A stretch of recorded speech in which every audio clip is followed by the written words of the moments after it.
अल्हम्दुलिल्लाह नहमदुहु व नस्तईनुहु व नस्तगफिरुहु व नुअमिनु बिही व नतवक्कलु अलैहि व नऊदु बिल्लाहि मिन शुरूरि अनफुसिना व मिन सय्यिआति अअमालिना मन यहदिहिल्लाहु फला मुदिल्ल लहु व मन युद्लिलहु फला हादिय लहु वनशहदु अल्ला इलाहा इल्लल्लाह वहदहु ला शरीका लह वनशहदु अन्न सय्यदना मौलाना मलजाना मावाना मुहम्मदिन बारिक सल्लु सलातन व सलामन अलैका या रसूल अल्लाह सल्लल्लाहु तआला अलैहि वसल्लम।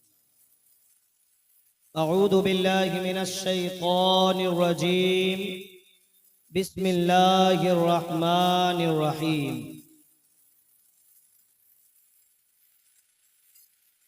या अय्युहल्लज़ीना आमनुत्तकुल्लाह सदक़ल्लाहुल अलियुल अज़ीम व सदक़ रसूलुहुन नबियुल अमीनुल मतीनुल मुबीनुल करीम।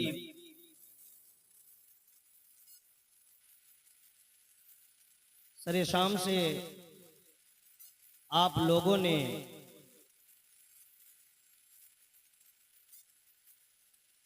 हजरत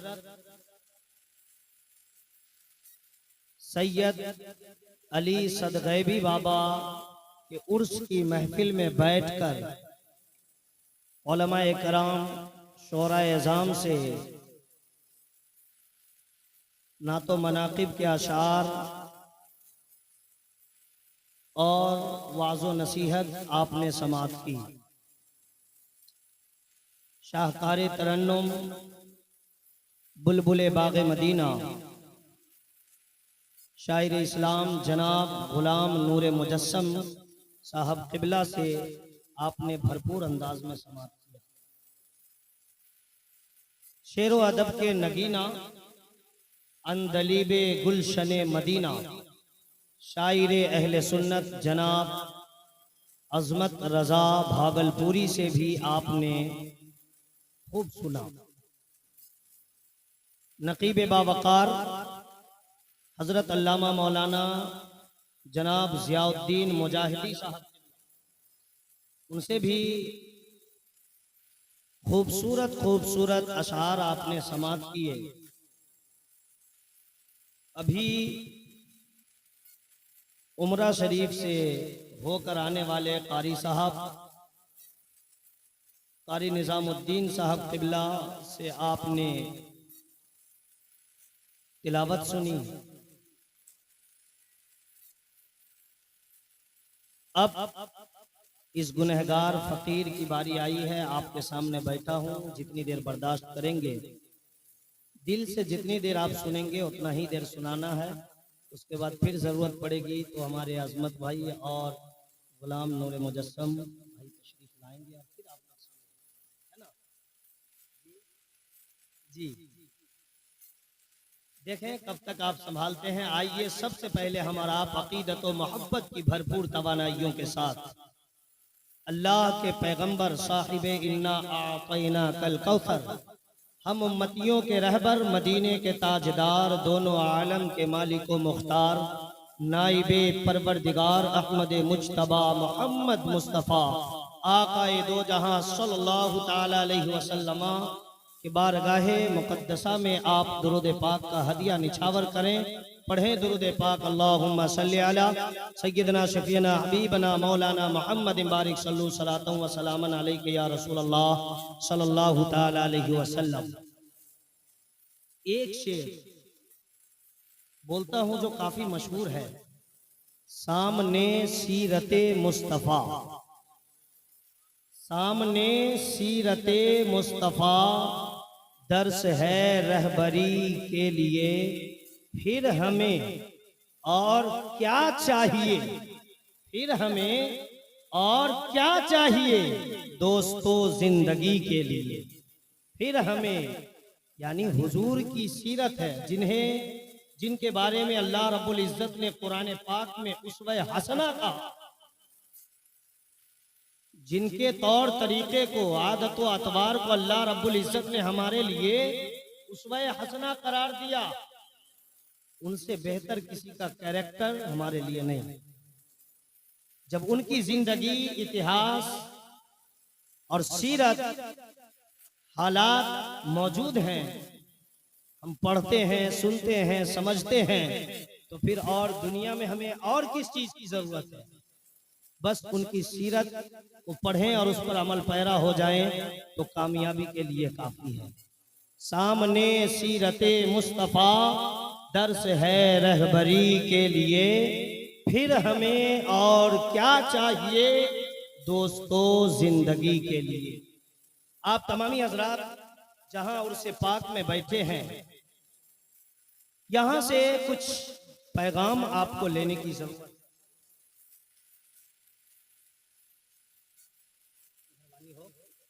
यहाँ से कुछ पैगाम लेने की ज़रूरत है। बड़ा अच्छा लग रहा है, बहुत खूबसूरत अंदाज में आप लोग उलमाए किराम और शोराए इज़ाम को इनवाइट करते हैं, बुलाते हैं, दावत देते हैं, मदऊ करते हैं और मोहब्बतों के साथ सुनते भी हैं, नजराना भी पेश करते हैं। हकीकत कहूँ तो आपका यहाँ आना ये बड़ा काम कर जाएगा अगर सुनने के बाद उस पर अमल करने का शौक और जज्बा आप लेके, अगर शौक और जज्बा लेके लौटे कि अमल करना है। आपका यहाँ आना ये भी सवाब है, सुनना ये भी सवाब है, उलमाए किराम का सुनाना ये भी सवाब है, और इस महफिल को सजाना ये भी सवाब का काम है। और जिस पीरे कामिल का उर्से पाक आप लोग मना रहे हैं, ये खुशी का इजहार करना, ये सजावट, ये आराइश और ज़ेबाइश, ये सब कुछ सवाब का काम है।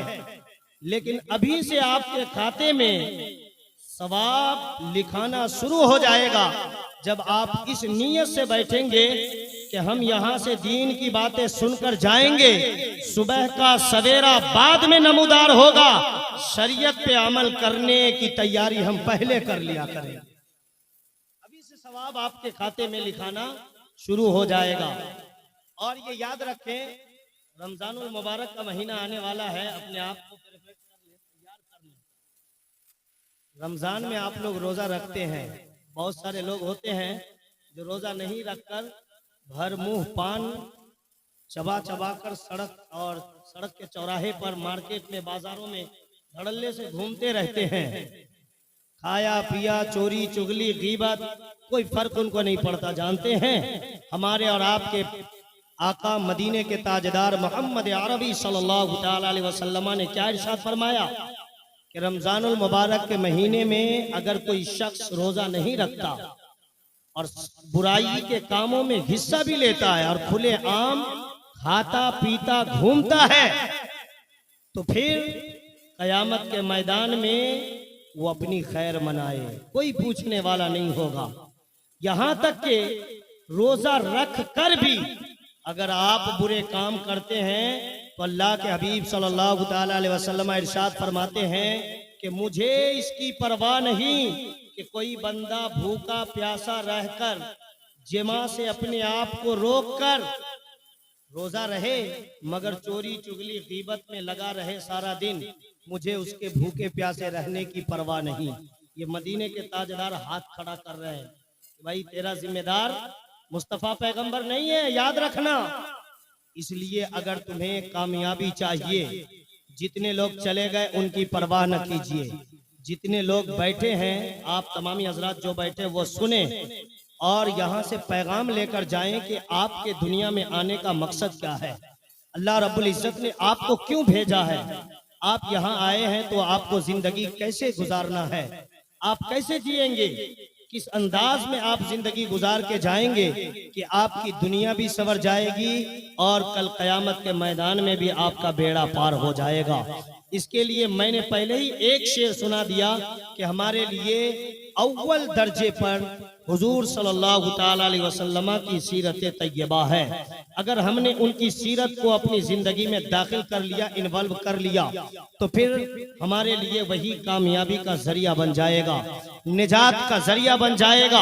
हुजूर सल्लल्लाहु ताला अलैहि वसल्लम की जिंदगी को पढ़ेंगे तो आपको पता चलेगा कि हुजूर सल्लल्लाहु ताला अलैहि वसल्लम ने दुनिया में तशरीफ लाते ही हमें कितनी शिद्दत से याद किया है।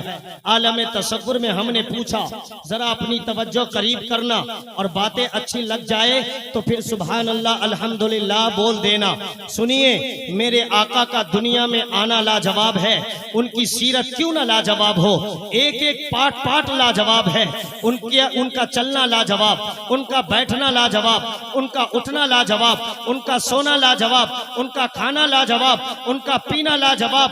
हमने आलम तसव्वुर में पूछा कि या रसूल अल्लाह, आपके कौन कौन से आदात को मैं शुमार कराऊं, सभी तो लाजवाब नजर आते हैं। या रसूल अल्लाह, आपका आना लाजवाब है, सजदे में जाकर उम्मती को याद करके रब्बी हबली उम्मती की सदाएं लगाना, ये भी लाजवाब है। और दाई हलीमा के घर जाकर उंगली घुमाकर उंगली के इशारे पर चांद को घुमाना और नचाना लाजवाब है। अगर शेर बकरी को ले जाए तो फिर जंगल में पहुंचकर आवाज लगाकर शेर को बुला लेना लाजवाब है। और साथ ऐसा जरूरत पड़े तो इशारा करके चांद को दो टुकड़े करना लाजवाब है। या रसूल अल्लाह, कम उम्र ही में तबलीग फरमाना लाजवाब है। सिद्दीक अकबर को कलमा पढ़ाना लाजवाब है। उमर फारूक को कलमा पढ़ाना लाजवाब है। जिस गली से गुजरते थे बुढ़िया कचरा डाल देती थी, उस बुढ़िया के घर अयादत के लिए जाना लाजवाब है और उसे कलमा पढ़ाना लाजवाब है। जब अबू जहल आपके सामने आ जाए और मुट्ठी में कंकरी हो, उस कंकरी से कलमा पढ़ाना लाजवाब है। या रसूल अल्लाह, आपकी पूरी जिंदगी लाजवाब है, आपका किरदार लाजवाब, आपका गुफ्तार लाजवाब, आपके चाल चलन लाजवाब, आपके आदातो अतवार लाजवाब, सभी कुछ लाजवाब है। और जो कोई उनका फॉलोवर हो गया, उनका सैदाई हो गया, उनका चाहने वाला हो गया, उनका मानने वाला हो गया, उनका दीवाना हो गया, उनका गुलाम हो गया, वो सब लाजवाब हो गए। अबू बकर हुजूर सल्लल्लाहु ताला अलैहि वसल्लम के गुलाम बन जाते हैं, सदाकत के ताजदार हो गए। उमर फारूक मेरे आका के गुलाम बन जाते हैं, अदालत के शहंशाह हो गए। उस्मान गनी आका के नौकर बन जाते हैं तो फिर सखावत के बादशाह बना दिए गए।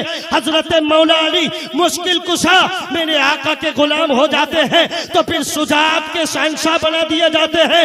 और सुनिए, आगे बढ़िए, हुसैन ने तरीके को अपनाया, शहीद आजम बना दिए गए। बड़े पीर अब्दुल कादिर ने मुस्तफा पैगंबर की जिंदगी को फॉलो किया तो फिर बड़े पीर गौसे आजम बना दिए गए। मोइनुद्दीन अजमेरी ने मेरे आका की जिंदगी को अपनाया, ख्वाजा अजमेरी बना दिए गए।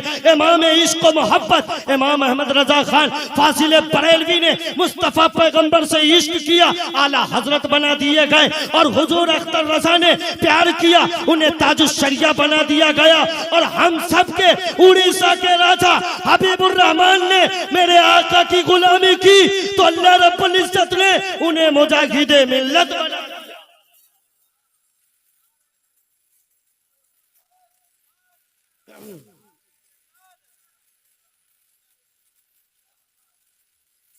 अल्लाह रब्बुल इज्जत ने मुजाहिदे मिल्लत बना दिया।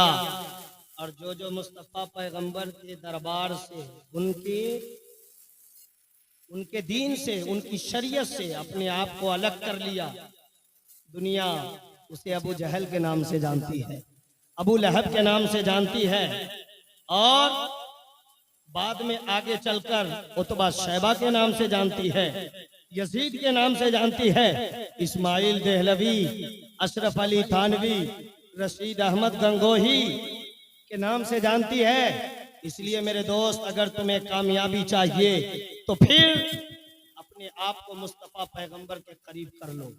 अगर आका की मोहब्बत में जिंदगी गुजारोगे तो तुम्हारा बेड़ा पार हो सकता है, वरना फिर तुम्हें न दुनिया में कोई बचाने वाला मिलेगा और न कल कयामत के मैदान में तुम्हारे साथ कोई खड़ा होगा। आज होता क्या है, अगर शरीयत पे कहीं से अटैक हुआ, मजहब इस्लाम के ऊपर कोई हमला कर रहा है, कुरान के खिलाफ कोई बोलता है, तो सारे लोग केस मुकदमे करने के लिए बाजार में पहुंच जाते हैं। प्रोटेस्ट पे प्रोटेस्ट हो रहा है, नारे पे नारे लगाए जा रहे हैं, जुलूस पे जुलूस निकाला जा रहा है।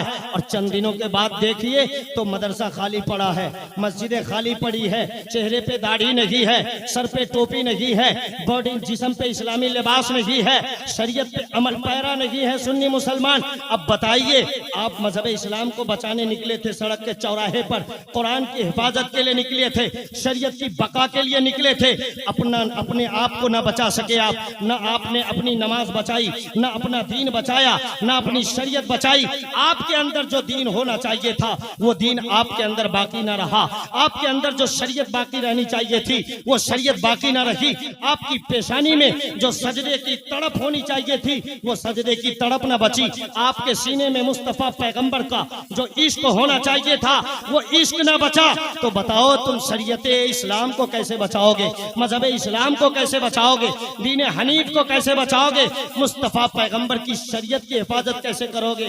पहले अपने सजदे की हिफाजत करो, पहले अपने मस्जिद की हिफाजत करो, पहले अपने मुसल्ले की हिफाजत करो, पहले अपने घर मकान की हिफाजत करो, पहले तुम्हारे घर में ताकों में जो कुरान सजाए रखे हैं पहले उस किताब को पलटो, उसके बाद तुम शरीयत को बचाने निकलना, मजहब इस्लाम को बचाने निकलना, दीन को बचाने निकलना और मजहब इस्लाम की हिफाजत के लिए सड़कों पे निकलना। पहले अपने आप को बचाओ, अपने अंदर दीन को बचाओ, अपनी नमाज को बचाओ, आपके सीने में जो मुस्तफा का इश्क होना चाहिए था पहले उसकी हिफाजत करो। आमतौर से होता क्या है, अगर आपने अपने दरवाजे पर घर के सामने में कोई दरख्त लगा दिया, कोई पेड़ लगा दिया, पेड़ लगाने के बाद ऐसा हुआ वो आम का पेड़ था, अब उसमें आम नहीं फल रहा है, तो घर से एक लड़का निकला और कहता है कि इस पेड़ को आज काट दूंगा, इस दरख्त को आज काट दूंगा। हमने पूछा बेटा क्या बात है, तेरे घर के सामने है, ये थोड़ा साया भी देता है, फल फ्रूट्स भी होते होंगे, तू दरख्त को काटेगा क्यों? वो बच्चा कहता है हजरत आप जानते नहीं, मैंने बड़ी मेहनत से इसे लगाया, पानी देकर इसे सींचा, इसे बढ़ाया, पत्ते तो बहुत होते हैं हरे हरे, मगर इसमें आम नहीं फलता है। मैंने कहा काटने की क्या जरूरत है? उस नादान ने कहा घर के सामने मैंने दरख्त लगाया था ताकि फल होगा, हम तोड़ तोड़ कर खाएंगे, और अगर इस दरख्त में, अगर इस पेड़ में फल ही ना आया तो ये दरख्त बेकार है, ये पेड़ बेकार है, इसीलिए मैं काट दूंगा। और मेरे सुन्नी मुसलमान भाइयों और पर्दा नशीन खातीन इस्लाम,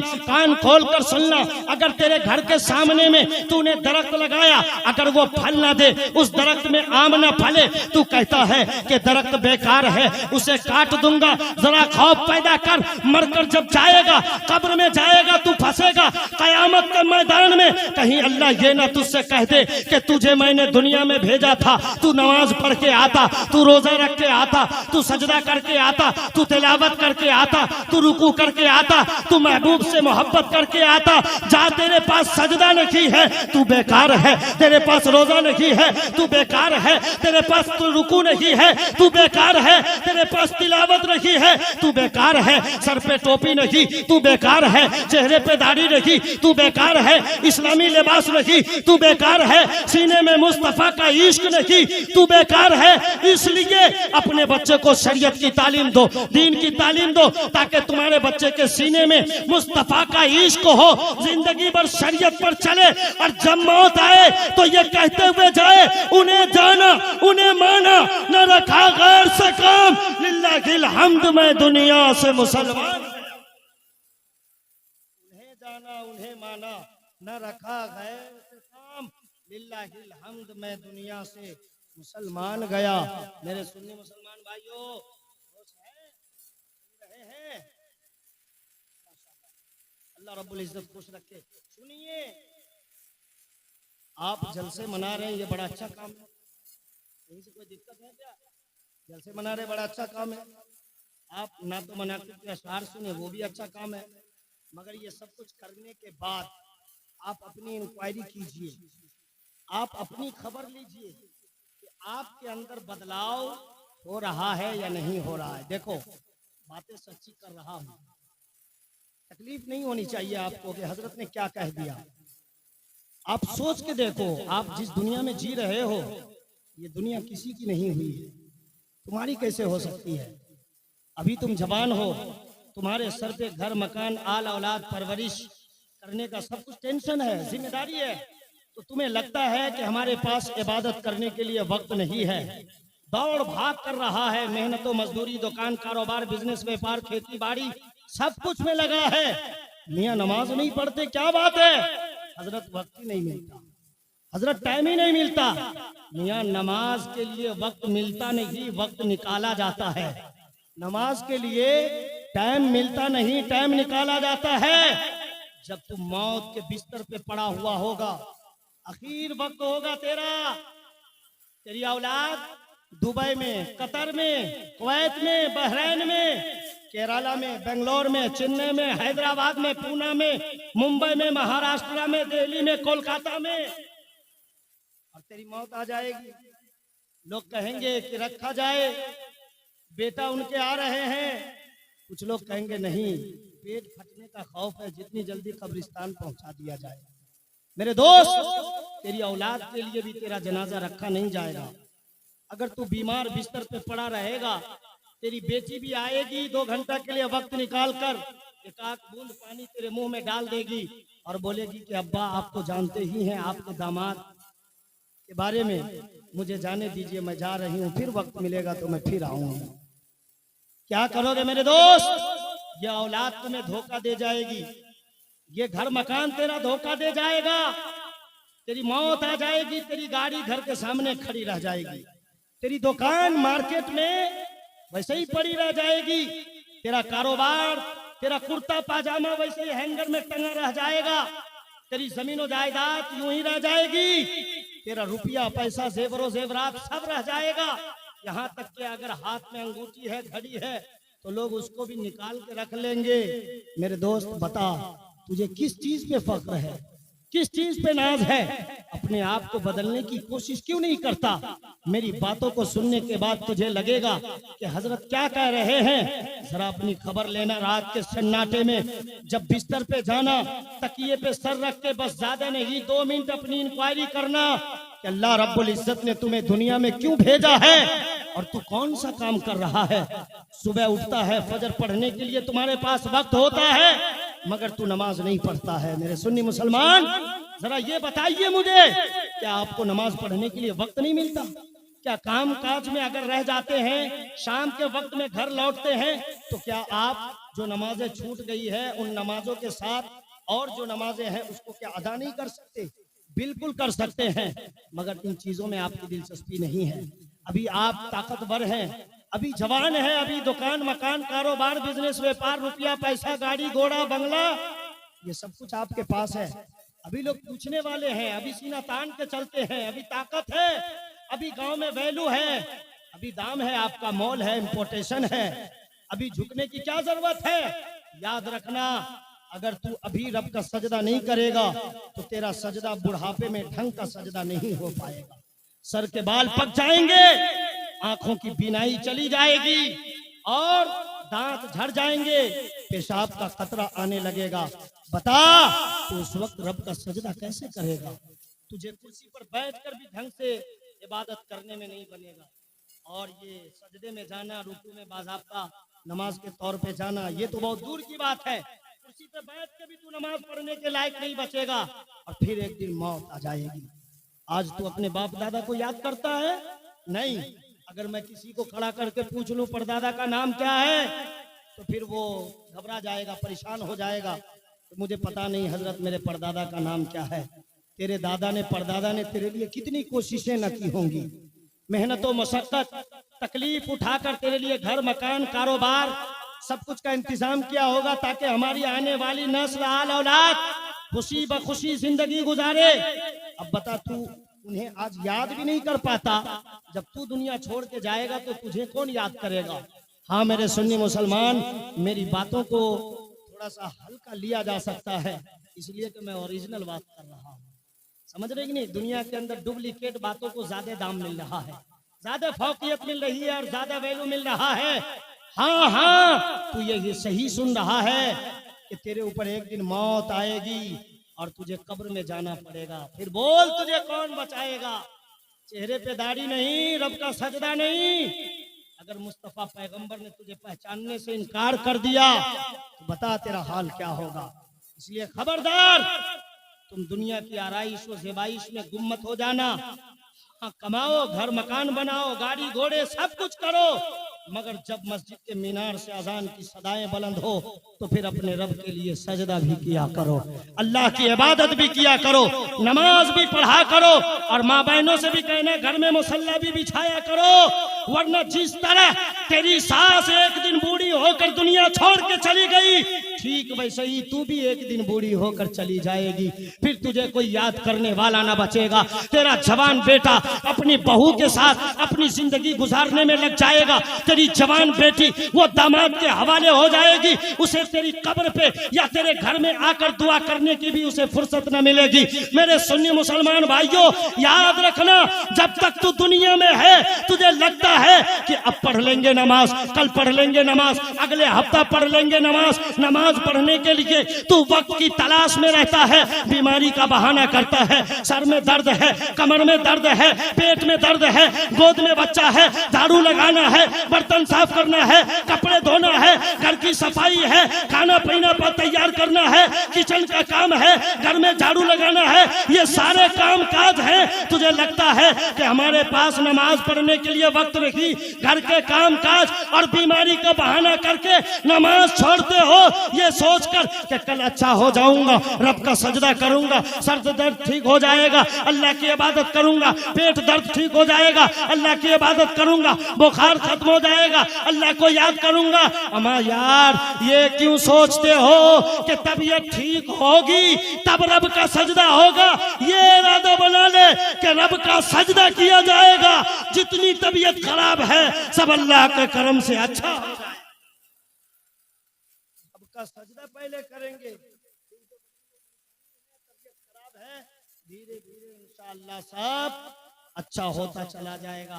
और अगर रब का सजदा ही नहीं है, बीमारी लेके जिंदगी भर पड़े रहोगे। और एक बात आसमाना, एक बात याद रखना, अगर आपने कोशिश नहीं की, वक्त नहीं निकाला, तो मौत से पहले तक कभी भी रब का सजदा करने का मौका नहीं मिलेगा। कोशिश करनी पड़ेगी आपको, वक्त निकालना पड़ेगा। मौत से डरो, कब्र का खौफ करो, मैदान महशर में मुस्तफा पैगंबर के नाम का नारा लगा रहे हो। हम दुआ करते हैं कि अल्लाह रब्बुल इज्जत का करम हो, मुस्तफा पैगंबर के सदके में आपका बेड़ा पार हो जाए। मगर अगर मुस्तफा जान रहमत सल्लल्लाहु ताला अलैहि वसल्लम ने सजदा ना करने की बिना पर, नमाज ना पढ़ने की बिना पर, हुजूर से मोहब्बत ना करने की बिना पर, और हुजूर से मोहब्बत का मतलब क्या है, हुजूर से इश्क का मतलब क्या है, कभी इंक्वायरी किया है आपने? हुजूर से इश्क का क्या मतलब है? हुजूर से इश्क करने का मतलब ही यही है कि हुजूर ने जो हमें इस्लाम दिया है उस इस्लाम पे अमल किया जाए, जो दीन दिया है उस दीन पे चला जाए, जो शरीयत दिया है उस शरीयत पे चला जाए। हुजूर सल्लल्लाहु अलैहि वसल्लम की जिंदगी को पढ़ो, सुनो। मोबाइल चलाते हो तो मुस्तफा पैगंबर के बारे में बयान लौट करके, किताबें लौट करके पढ़ो और समझो कि जिंदगी कैसे। तुम्हें कमाने के लिए मना नहीं है, कमाइए, खूब तिजारत कीजिए, गाड़ी घोड़ा खरीदने के लिए मना नहीं है, टाइल्स मार्बल वाले घर मकान बनाने के लिए मना नहीं, बनाइए, मगर अल्लाह की बारगाह से दूर न जाइए, मस्जिदों को आबाद कीजिए। वरना होता यह है कि ऐसा ही धीरे धीरे लोग मतलब इस्लाम से दूर हो जाते हैं, कादियानी हो जाते हैं, वहाबी हो जाते हैं। पहले जलसा में नहीं सुना, फिर धीरे धीरे जुमा में बयान नहीं सुना, और फिर धीरे धीरे घर में माँ बाप को बुरा भला बोला, और फिर धीरे धीरे अपने इमाम को बुरा भला बोला, फिर गांव में जिनका मजार शरीफ है उनको बुरा भला बोला, और फिर धीरे धीरे वो मोहम्मद रसूलुल्लाह सल्लल्लाहु अलैहि वसल्लम को मानने से इनकार कर देता है। और वो बेईमान होकर बैठ जाता है। इसलिए हर चीज की मोहब्बत आपके सीने में होनी चाहिए। ओ सैयद नगर मत्तो के सुन्नी मुसलमान भाइयों, अगर मैं आपको कहूं तो आपका ये नारा होना चाहिए कि जलसा भी सजाने वाले हम ही हैं, नारा भी लगाने वाले हम ही हैं, कुरान भी हम ही पढ़ेंगे, मस्जिद में सजदा भी हम ही करेंगे, इमाम का अदब व एहतराम और इज्जत भी हम ही करेंगे, और जब जुलूस आएगा जुलूस भी हम ही निकालेंगे, मुस्तफा की नात भी हम ही गुनगुनाएंगे, उलमाए कराम को भी हम ही बुलाएंगे, शोराए इस्लाम को भी हम ही इनवाइट करेंगे, नात भी हम ही सुनेंगे, तकरीर भी हम ही सुनेंगे, रब का सजदा भी हम ही करेंगे। इसलिए कि मुसलमानों का नारा ये नहीं है कि सिर्फ लगा दिया नारा रिसालत, नहीं नहीं, मुसलमानों का नारा ये होना चाहिए कि नारे रिसालत का नारा भी लगाया जाएगा, और जब अजान होगी तो रब के नाम पे सर भी झुकाया, अल्लाह के नाम पे सर भी झुकाया जाएगा। आप मुजाहिद मिल्लत के शहर में रहते हैं, मुजाहिद मिल्लत के उड़ीसा में रहते हैं, इतिहास सुने हैं, पढ़े हैं। हुजूर मुजाहिद मिल्लत अलैहि रहमतुर रिजवान जिनके आप गुलाम हैं, अल्लाह रब्बुल इज्जत उनकी गुलामी में मुझे कबूल फरमा ले, एक्सेप्ट फरमा ले। सुनिए, हजरत मुजाहिद मिल्लत अलैहि रहमतुर रिजवान के हवाले से मुफ्ती हलीम साहब ने कारी अब्दुल रशीद साहब से के हवाले से किताब में यह लिखा कि कारी अब्दुल रशीद साहब के पढ़ने का दौर था। कौन सा दौर था? पढ़ने का दौर था। और हुजूर मुजाहिद मिल्लत अलैहि रहमतुर रिजवान एक मर्तबा मदरसा अरबिया सुल्तानपुर में किसी काम से तशरीफ ले गए, तो लोग जानते थे कि हजरत इबादत गुजार हैं, सौमो सलात के पाबंद हैं, तो उन्हें अलग से एक पर्सनल कमरा दे दिया कि आप वहां आराम करेंगे, और एक लोटा पानी वजू के लिए उनके हवाले कर दिया। ये कारी अब्दुल रशीद साहब के पढ़ने की उम्र थी, उसी मदरसा में पढ़ते थे, जेरे तालीम थे।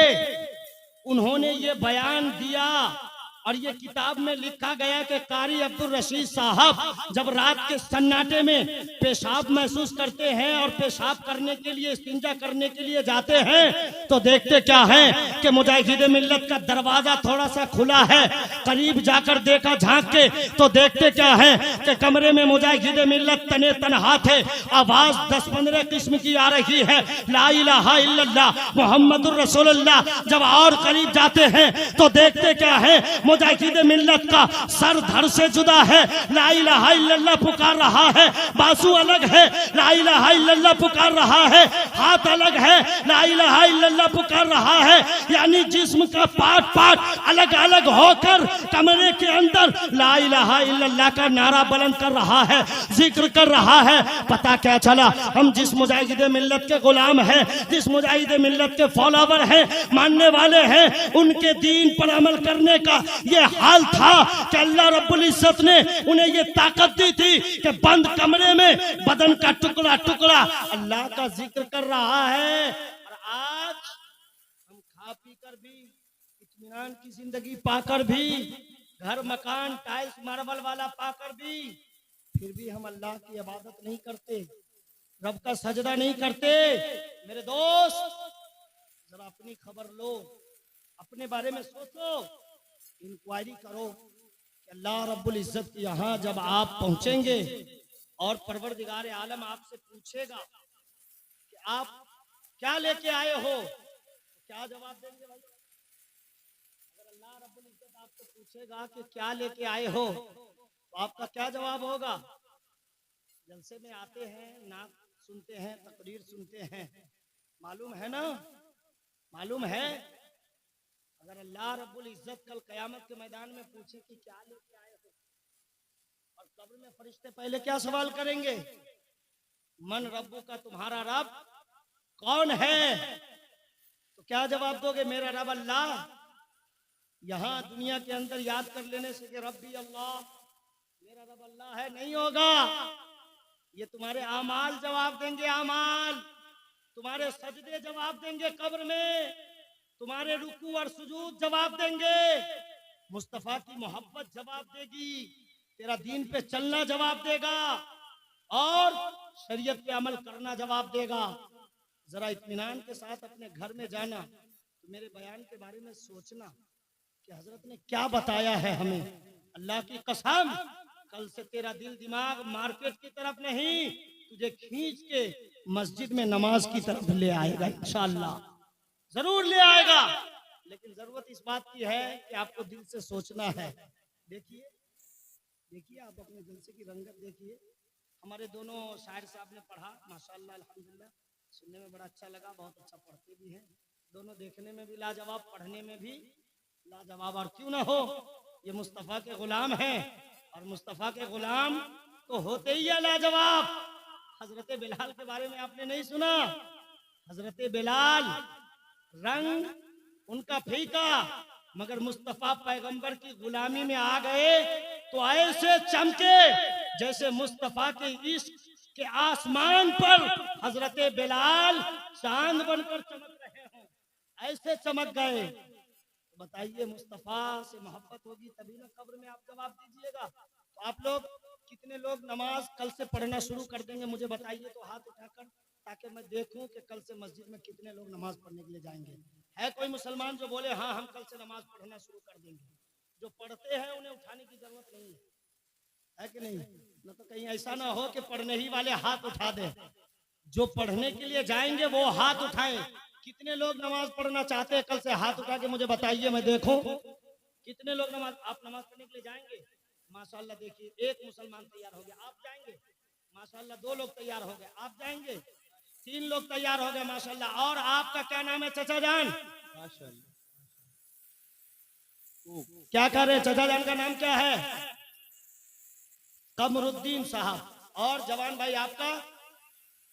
सद्दाम। माशाअल्लाह माशाअल्लाह। देखिए 5 लोग तैयार हो गए। आपका नाम बोलिए? शेख तहसीन। आपका नाम? गुलाम हुसैन। आपका नाम? अली हुसैन। तो अब देख लीजिए, तहसीन, गुलाम हुसैन, अली हुसैन, कमरुद्दीन, सद्दाम, 5 लोगों का नाम मुझे याद हो गया है। ठीक है, और ये हमने कलम से डायरी में नहीं लिखा है, ये दिल के डायरी में नोट हो गया। और फिर इंशाअल्लाह जब अगली मर्तबा आएंगे तो 5 बंदे को मैं तलाश करूंगा, नमाज पढ़ने के लिए जा रहे हैं कि नहीं, और इमाम साहब से भी पूछूंगा, इंक्वायरी करूंगा, समझ रहे हैं कि नहीं, कि आप लोग नमाज पढ़ने जा रहे हैं कि नहीं, ये पता लगाऊंगा। आप लोग जरूर नमाज पढ़िएगा, है ना? आपने कह दिया है मजमे के अंदर बैठकर, यहाँ सिर्फ उलमाए कराम नहीं है, यहाँ फरिश्ते भी हाजिर हैं, फरिश्ते भी हाजिर हैं। और अल्लाह रब्बुल इज्जत तो आपको देख रहा है। और हमारा अकीदा और विजदान कहता है कि मुस्तफ़ा पैगंबर या तो यहाँ मुलाजा फरमा रहे हैं, या फिर वो गुंबदे खजरा से भी जरूर हमें देख रहे हैं। तो फिर आपको मुस्तफ़ा पैगंबर ने सुन लिया है क्या? और कोई बंदा हाथ नहीं उठा सकता कि हाँ मैं भी कल से नमाज पढ़ूंगा? है कोई? शौक पैदा करो, उठा बाबू उठा, डरता क्यों है? उठा, नमाज पढ़ेगा माशाअल्लाह। उस बच्चे का भी नाम याद रख लीजिएगा। और कौन लोग आप लोग पढ़ेंगे? बहुत सारे लोग समझते हैं कि यार अभी जवान है, जवानी में क्या नमाज पढ़ेंगे, बुढ़ापे में नमाज पढ़ना है। यार दरख्त से कौन फल कब टूट के गिर जाए किसको पता है? किसको पता है? रमजानुल मुबारक का महीना आ रहा है, सुनो मेरी माँ बहनों, रमजानुल मुबारक के महीने में सर दर्द, पेट दर्द, दवा चल रही है, हॉस्पिटल जाना है, काम काज है, छोटा बच्चा है, गोद में है, बहुत तरह के बहाने। रोजा मत छोड़ना, बहाना बना के वाकई अगर दिक्कत है तब तो कोई बात नहीं है, तब तो आपके लिए रुख्सत है, वाकई अगर आपकी परेशानी है, मगर बहाना बना के रोजे ना छोड़ना। इसलिए कि रमजान का रोजा अगर एक रोजा छोड़ देते हो तो नेक्स्ट अगले साल 1 साल का भी रोजा रखोगे, फिर भी रमजान के एक रोजा की भरपाई नहीं हो पाएगी। और सुनते हैं रमजानुल मुबारक के हवाले से अल्लाह के हबीब सल्लल्लाहु तआला अलैहि वसल्लम ने क्या इरशाद फरमाया? एवरी डे रमजान में 29 दिन 30 दिन जितने भी होते, हर दिन 10 लाख लोगों को जहन्नम से आजादी मिलती है। बोलो सुभान अल्लाह। रमजानुल मुबारक के महीने को अल्लाह रब्बुल इज्जत ने 3 हिस्से में बांटा है। और ये मुस्तफा आका पैगंबर ने हमें पैगाम दिया है। 3 अशरे हैं, अशरुन के माने 10। तो अब 30 को अगर 3 में डिवाइड करेंगे तो 10-10 हो ही जाता है। और अगर आप 29 दिन का महीना पकड़ेंगे तो फिर भी 9 दिन यानी 10 दिन आप पकड़ लीजिए। 29 का भी होता है, 30 का भी हो जाता है। तो 9 दिन या 10 दिन, लास्ट में 19-20 का भी कुछ भी हो सकता है। तो 3 हिस्सा, पहला अशरा रहमत का, दूसरा अशरा मगफिरत का, और तीसरा अशरा जहन्नम की आग से निजात का। मेरे सुन्नी मुसलमान भाइयों, जब रमजान आए तो खूब नमाज पढ़ना, खूब दुआएं करना अल्लाह रब्बुल इज्जत की बारगाह में, खूब इबादत और रियाजत करना। और हाँ, मत्तो वालों, ये सोच के मत जाना कि रमजान में खूब एकदम बोरा भर भर के नेकी करेंगे और उसके बाद फिर बोरिया बिस्तर समेट के घर लौट जाएंगे। शायद तुम्हें कुछ नहीं मिलेगा। अगर पहले से इरादा है कि मुझे रमजान में बस पढ़ के लौट जाना है, शायद तुम्हें कुछ नहीं मिलेगा। इन्नमल आमालु बिन्नियात, अपनी नीयत को अच्छी करो। सिर्फ रमजान में रब का सजदा होगा, रोजा रखा जाएगा, मुसल्ला बिछाया जाएगा, तिलावत की जाएगी, सहरी किया जाएगा, अफ्तारी की जाएगी या माँ बाप की खिदमत की जाएगी, ऐसा इरादा मत बनाना। बल्कि सैयदनगर मत्तो बस्ती के सुन्नी मुसलमान भाइयों, ये इरादा बना लो कि अल्लाह रब्बुल इज्जत ने अगर जान सलामत रखा, जब तक जिंदा रहूंगा तब तक रब का सजदा किया जाएगा, कुरान पढ़ा जाएगा, मस्जिद में पहुंचा जाएगा, घर में मुसल्ला बिछाया जाएगा, माँ बाप की इज्जत की जाएगी, और जब तक जीऊंगा मुस्तफा की मोहब्बत में जिंदगी गुजारता रहूंगा। हमेशा के लिए इरादा बना लेना। और अगर ऐसा आपने इरादा नहीं बनाया, सिर्फ रमजान में सोचा कि चलो जितना चाहे लूट के चले आए, खाली शबे बारात में इनको ऑफर सुना दीजिए मुसलमान भाई को कि मांगो, आज सब कुछ मिलने वाला है। देखिए एकदम उल्टा पुल्टा पैजामा पहन के जैसे तैसे, समझे कि नहीं, और बस मस्जिद में जाके पहुंच जाते हैं। क्या पढ़ रहा है भाई?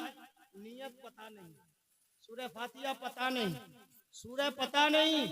मेरे दोस्त, वल्लाहु आलम, आपको क्या मिलेगा नहीं मिलेगा ये मैं तो नहीं कह सकता, अल्लाह रब्बुल इज्जत बेहतर जानता है। लेकिन मेरे दोस्त, तुमने सीखने की कोशिश नहीं की। तुम्हारे यहाँ मदरसा है, अपने बच्चों को पढ़ाओ, तालीमी मैदान में आगे बढ़ो। और सिर्फ ये ना सोचना कि हम नारे लगाकर दीन को बचा लेंगे। तुम्हें मस्जिदों को आबाद करने की जरूरत है, अपने माँ बाप को खुश रखने की जरूरत है, तालीमी मैदान में आगे आने की जरूरत है, अपने लोगों को चुन चुन कर कामयाब बनाने की जरूरत है। तब जाकर तुम्हें कामयाबी मिलेगी। राज्यसभा में, पार्लियामेंट में भी हमारे लोग हों, हुकूक की बात करें, तब जाकर हमें अपना हक मिलेगा। हमारे ऊपर जो जुल्म और ज्यादती के पहाड़ तोड़े जा रहे हैं, उसका कोई अंदाजा नहीं है। आपका कौन है लीडर, कौन है सरपरस्त, कौन रहनुमाई कर रहा है आपकी? किसके बलबूते आप कहीं पहुंचेंगे, अपनी आवाज को हुकूमत तक पहुंचाएंगे? है कोई? नहीं। फिर रब का सजदा भी आप करेंगे और डॉक्टर, मास्टर, इंजीनियर भी आपके घर में जन्म लेना चाहिए। अपने बच्चों को पढ़ाओ, लिखाओ। बगैर इल्म के तुम्हारा मुकद्दर कभी भी नहीं चमक सकता। बगैर इल्म के, बगैर तालीम के, बगैर शिक्षा के, बगैर ज्ञान के कभी भी तुम डेवलपमेंट हासिल नहीं कर सकते। अगर तुम्हें कामयाबी हासिल करनी है तो इल्म के मैदान में तुम्हें आगे आना होगा, मस्जिदों को आबाद करना पड़ेगा, अपने माँ बहनों की इज्जत करनी पड़ेगी। घर में माँ बहनें भी मुसल्ला बिछाएंगी, तू भी रब का सजदा मस्जिद में जाके करेगा, अल्लाह रब्बुल इज्जत खुश होगा। तू फिक्र में रहेगा कि हमारे ऊपर हुकूमत की तरफ से जुल्म ज्यादती के पहाड़ तोड़े जा रहे हैं, हमें कौन बचाएगा? तुझे टेंशन लेने की जरूरत रहेगी, तू मुस्तफा का गुलाम हो जाएगा। तुझे बचाने वाले मदीने के आका मोहम्मद रसूलुल्लाह का, मदीने के आका तुझे बचाने के लिए काफी है।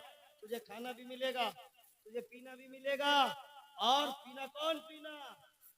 बहुत लोग ये पीना समझते मस्त रहते हैं। अच्छा, कितना लोग तो ऐसा मिलेंगे जो कहेंगे बाबा हम साल भर पीते हैं लेकिन रमजान में हम छोड़ देते हैं, रमजान में हम एक बार नहीं पीते हैं, सारा रोजा रख लेते हैं।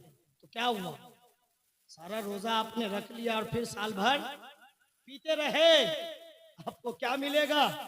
मेरे दोस्त, आपके गांव में इमाम साहब हैं हजरत अल्लामा मौलाना मुफ्ती फिरोज साहब किबला, बड़ी खिदमतें कर रहे हैं आपकी। आपको सजाकर बनाकर यहाँ तक लाना और ये जलसे जुलूस सब कुछ के इंतजाम में आपका हौसला बढ़ाना, आगे बढ़ाना, कामयाबी के रास्ते पर खड़ा करना, इमाम साहब का इसमें बड़ा हाथ होता है। इमाम साहब का बड़ा हाथ होता है।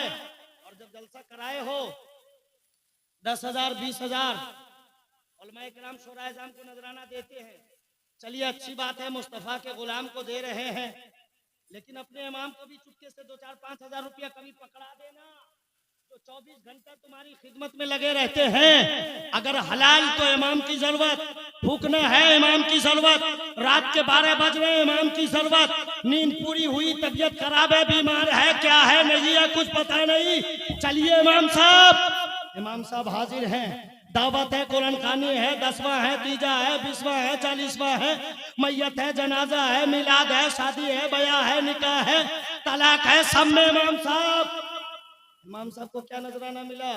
मेरे दोस्त अच्छी बात है, उलमाए किराम को दीजिए, लेकिन अपने इमाम को भी चुपके से 2-4-5 हजार रुपया पकड़ा देना। हजरत रखिए, वो 24 घंटा आपकी मेहनत करते हैं, आपके लिए मेहनत करते हैं। हजरत अपना घर छोड़कर ईद में वो यहाँ के लोगों को अपना बाप समझकर वो गले लगा लेते हैं। अपने गांव की कब्रिस्तान नहीं जाकर वो आपके गांव की कब्रिस्तान में बार बार जाते हैं, आपके यहाँ 10वां 20वां पढ़ते हैं। इमाम को भी खुश रखना, इज्जत करना, और हो सके अल्लाह रब्बुल इज्जत ने अगर शौक दिया है तो नमाज पढ़ के जब निकलना तो अपने इमाम साहब का हाथ चूम लेना मोहब्बत से, और मौका मिले तो कभी चाय पान भी करवा देना, नाश्ता भी करवा देना। अब ये नहीं समझ लेना कि आपके इमाम साहब ने हमको कान में दे दिया है तो हम बोल रहे नहीं, ये नाइबे रसूल है, मुस्तफा पैगंबर ने फरमाया इन्हें देखना, मुस्तफा पैगंबर को देखना है। अब समझ लो, इनकी खिदमत करना, मदीने के ताजदार की खिदमत करना, इनकी खिदमत, इनसे मुसाफा, इनका हाथ चूमना। अल्लाह के हबीब सल्लल्लाहु अलैहि वसल्लम ने क्या फरमाया? अल-उलमाउ वरसतुल अंबिया, उलमा अंबिया के वारिस हैं, उलमा अंबिया के वारिस हैं। शरीयत का कलम चलाने के लिए अब कोई नबी आने वाले नहीं, हमारे और आपके प्यारे आका मोहम्मद अरबी पर सिलसिला खत्म हो गया। अब आपको शरीयत समझाने के लिए यही उलमाए किराम है, दीन बताने के लिए उलमाए किराम है, दीन समझाने के लिए यही उलमाए किराम है। इनके दामन से जुड़े रहना, और कहीं ऐसा ना हो कि आलिम दीन को अपने गांव में रखकर, मस्जिद में रखकर भी तुम्हारे बच्चे जाहिल रह जाए, तुम बेनमाजी रह जाओ, तो फिर इतनी आलीशान मस्जिद बनाने और तनख्वाह देकर इमाम साहब को रखने का फायदा आपको क्या मिलेगा? इमाम साहब अगर तन्हा नमाज पढ़ेंगे तो अपने घर में भी पढ़ सकते हैं। अगर आपने तनख्वाह और सैलरी सिस्टम पर उन्हें रखा है तो फिर अपने बच्चों को भी पढ़ाओ, आप भी उनके पास पहुंचकर दीन सीखो और उनके पीछे खड़े होकर अल्लाह की इबादत करो, सजदे करो, नमाज का तौर तरीका सीखो, तब जाकर तुम्हें कामयाबी मिलेगी, वरना बेड़ा पार नहीं होने वाला। सब मिला जुलाकर मसला यही है कि आपको आना पड़ेगा मुस्तफा पैगंबर के दामन में। अगर मुस्तफा पैगंबर के दामन में आ गए, समझ जाना कि तुम्हारी दुनिया भी कामयाब है, तुम्हारी आखिरत भी कामयाब है, तुम्हारी कब्र भी कामयाब है, जिंदगी भी कामयाब है।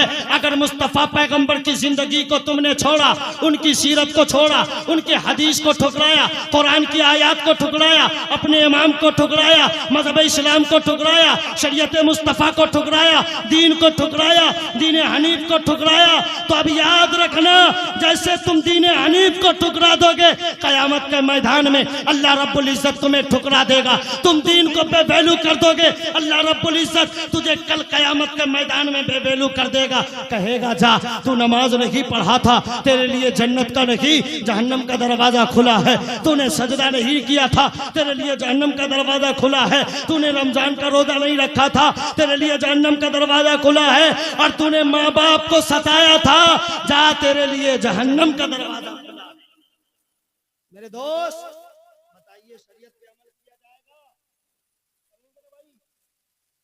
इंशाअल्लाह बोलिए, बोलिए इंशाअल्लाह।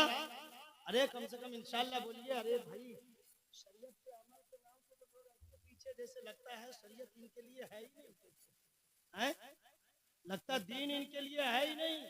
हमारा यार मुस्तफ़ा पैगंबर से मोहब्बत करो, तुम्हारी जितनी मुश्किलें हैं अगर मुस्तफ़ा पैगंबर ने नजर इनायत फरमा दी, अल्लाह की कसम सुबह का सूरज बाद में निकलेगा, तेरी मुश्किलों का हल पहले आ जाएगा।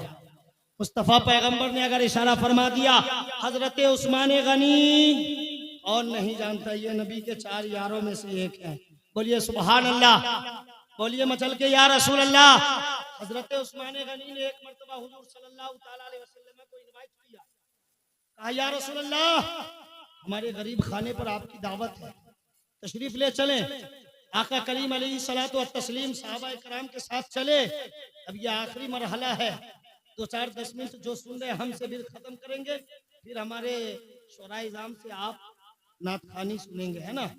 हाँ सुनिए, तो सिद्दीक़ अकबर के बाद, उमर फारूक के बाद उस्मान गनी है, तीसरा नंबर है। हुजूर सल्लल्लाहु अलैहि वसल्लम के जो 4 यार हैं, सहाबा इकराम हैं, तीसरे नंबर पर कौन है? उस्मान गनी। कहा या रसूल अल्लाह आप मेरे घर तशरीफ ले चले। सहाबा इकराम के साथ मेरे आका तशरीफ ले चले। जब रास्ते में मेरे आका का कदम मुबारक उठ रहा है, हजरत उस्मान गनी उन कदम को गिनने लगते हैं, शुमार करने लगते हैं, काउंटिंग में लाने लगते हैं। मेरे आका ने पूछा उस्मान क्या कर रहे हो?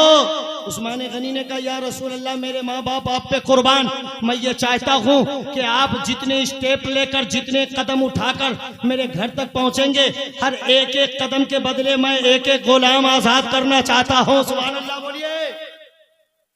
घर पहुंचे, हुजूर ने दावत खाई और हर एक कदम के बदले एक एक गुलाम को उस्मान गनी ने आजाद किया। उसी दावत में मौला अली मुश्किल कुशा भी मौजूद थे।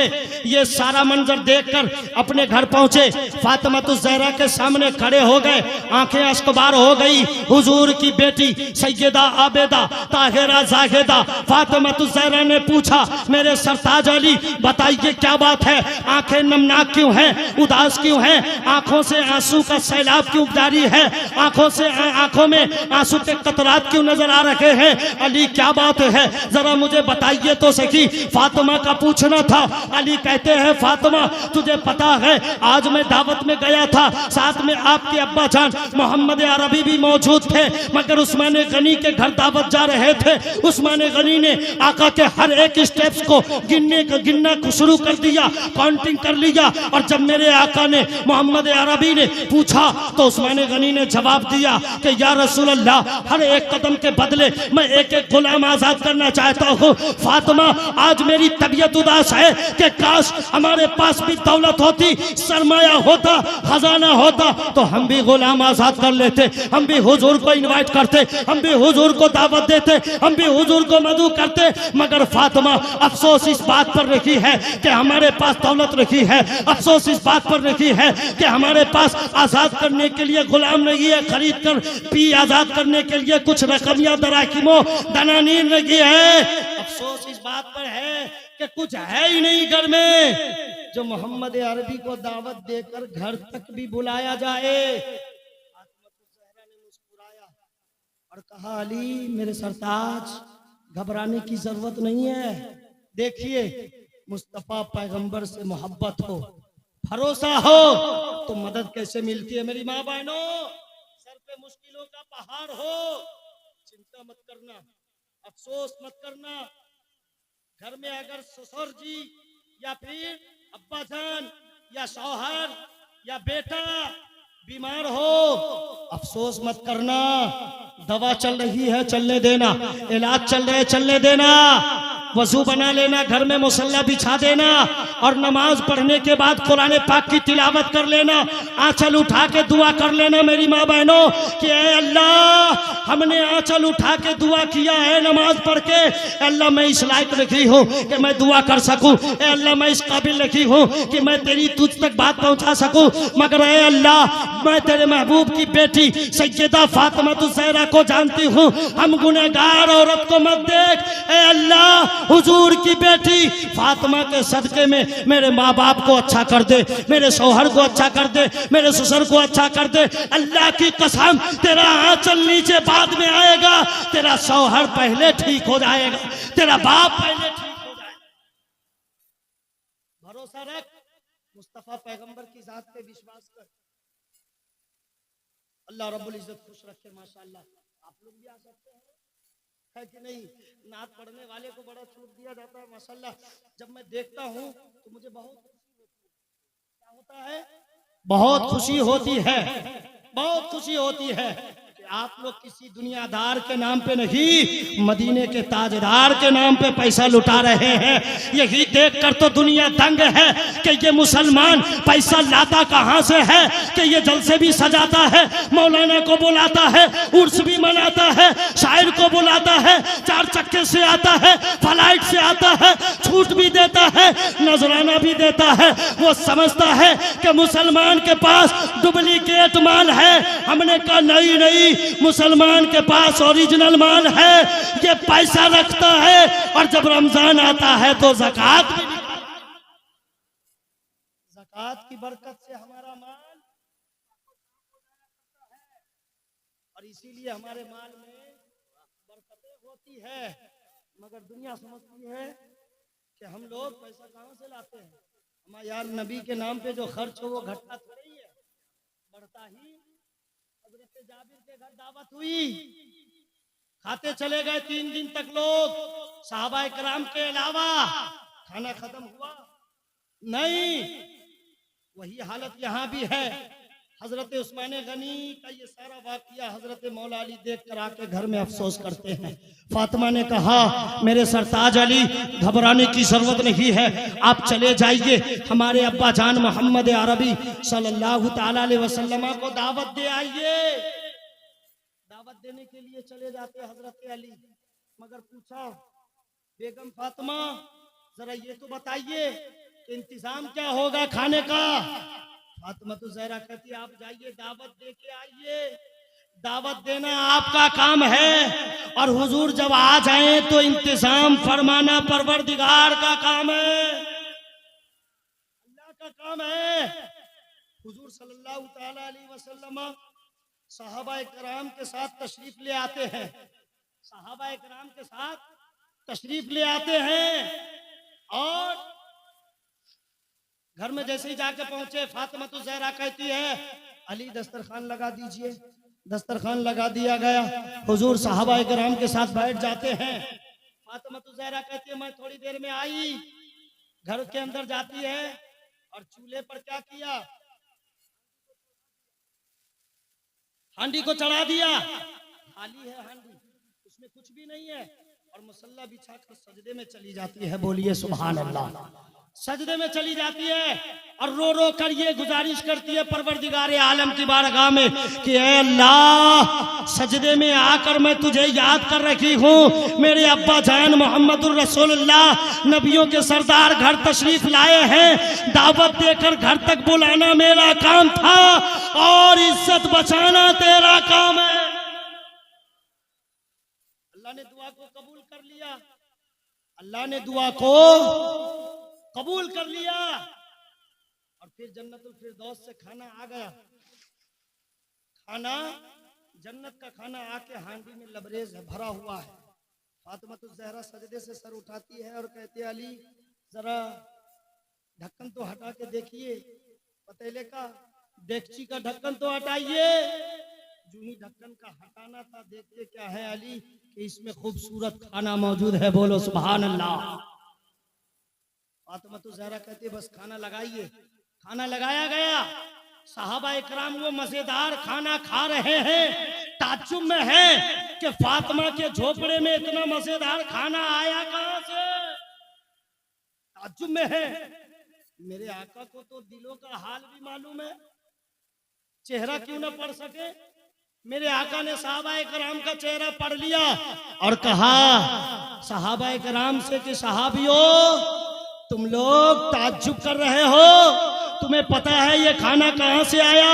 सहाबा किराम ने कहा या रसूल अल्लाह, मेरे माँ बाप आप पे कुर्बान, हमें पता नहीं कि फातिमा के झोपड़े में इतना उम्दा, मजेदार, लजीज, ब्यूटीफुल और खूबसूरत खाने का इंतजाम कहाँ से हो गया। तब मेरे आका ने फरमाया, सहाबियों, ये खाना ये दुनिया का खाना नहीं, जन्नतुल फिरदौस का खाना है। जन्नतुल फिरदौस से खाना आया है। उसके बाद हजरत फातिमा ज़हरा फिर सजदे में चली जाती है। सजदे में जाकर रो रो कर ये दुआ करने लगी कि ऐ अल्लाह, हजरत उस्मान गनी के हवाले से कहती है कि परवरदिगार, उस्मान गनी के पास दौलत थी, उन्होंने एक एक कदम के बदले में, हुजूर के एक एक स्टेप के बदले में एक एक गुलाम को खरीद कर आजाद किया है। ऐ अल्लाह, मैं मोहम्मद की बेटी फातिमा ये अरीजा पेश करती हूँ, न मेरे पास दौलत है, न मेरे पास उतनी ताकत है, न मेरे पास उतनी इस्तिताअत है कि मैं गुलाम खरीद कर आजाद कर सकूं, मगर ऐ अल्लाह, फातिमा की बेटी सजदे में सर झुकाकर ये दुआ कर रही है, दुआ को कबूल कर ले कि कम से कम गुलाम आजाद ना कर सकूं। एक एक कदम के बदले नबी की उम्मती में से एक एक जहन्नमी को जन्नतुल फिरदौस का हकदार बना दे। ये दुआ कर रही है कौन? हुजूर की बेटी फातिमा ज़हरा अभी दुआ कर रही थी। एक एक कदम के बदले में, एक एक कदम के बदले में एक एक जहन्नमी को, गुनहगार को बख्शवाना चाहती है।